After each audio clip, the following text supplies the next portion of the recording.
కానీ సమాజంలో ఉన్న మహిళలందరూ కూడా మీరు మంచి ఆలోచన. చిత్తూరు జిల్లా పలమనేరు నియోజకవర్గంలోని పలు ప్రభుత్వ వసతి గృహాలను ఏపీ రాష్ట్ర చైర్మన్ చింతప్రతాప్ రెడ్డి ఆకస్మికంగా సందర్శించారు. విద్యార్థులకు అందుతున్న పౌష్టికాహారం, హాస్టల్ నిర్వహణను పరిశీలించి వారి సమస్యలను చీటీల ద్వారా స్వీకరించారు. మెనూ ప్రకారం భోజనం ఇవ్వకపోవడం, వంటగదుల్లో అపరిశుభ్రత వంటి సమస్యలపై ఆయన ఆగ్రహం వ్యక్తం చేశారు. విద్యార్థుల ఆరోగ్యంపై రాజీ ఉండదని హెచ్చరిస్తూ నాణ్యమైన ఆహారం అందించాలని, నిబంధనలు ఆక్రమిస్తే కఠిన చర్యలు తీసుకుంటామని స్పష్టం చేశారు. ఆనియన్స్ ఆయిల్ అడుగుతా ఉన్నాం పర్ క్యాపిటల్, అర్థమైందా? ఆనియన్స్ బాగా ఫ్రై చేసి ఎగ్స్ ఆ రోజు బాయిల్డ్ ఎగ్ ఉండదు, ఆ బాయిల్డ్ ఎగ్ని ఇట్లా వాడతాం. ఏమండి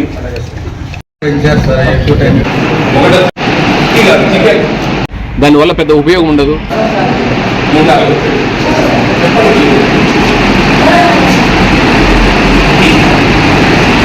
దాన్ని రివోక్ చేసుకొని ఇంకా వచ్చి పిక్క తింటారు తప్ప దానివల్ల పెద్ద ఉపయోగం ఉండదు. ప్లస్ భవిష్యత్తులో వాళ్ళు మళ్ళా పిఎఫ్ సెటిల్మెంట్ అప్పుడు, రిటైర్మెంట్ అప్పుడు వాళ్ళు మమ్మల్ని తిట్టుకుంటారు అని చెప్పి నేను మారండి అయ్యా అని మొత్తుకుంటా ఉన్నా. ఇంకా మార్పు రావడం లేదు, పర్వాలేదు చాలా వరకు. నిజంగా ఈరోజు పొద్దునంతా దాదాపు 8 హాస్టల్ చూశాను మదనపల్లిలో. చాలా బాగుంది, అద్భుతంగా ఉన్నాయి.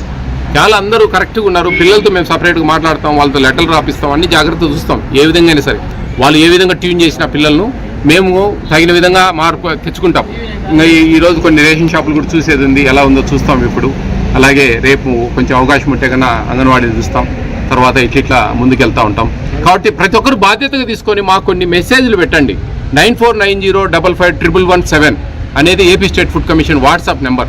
దీంట్లో ఫోన్ చేస్తే లిఫ్ట్ చేయరండి. ఇవి ఓన్లీ అవకాశం ఉంటే వీడియోలు పెడితే మీ ఇష్టం అండి. మీరు ఏదైనా సరే తప్పు జరుగుతూ ఉంది, ఆ తప్పును ఒక వీడియో పెట్టగలిగితే కన్నా ఆన్ ద స్పాట్లో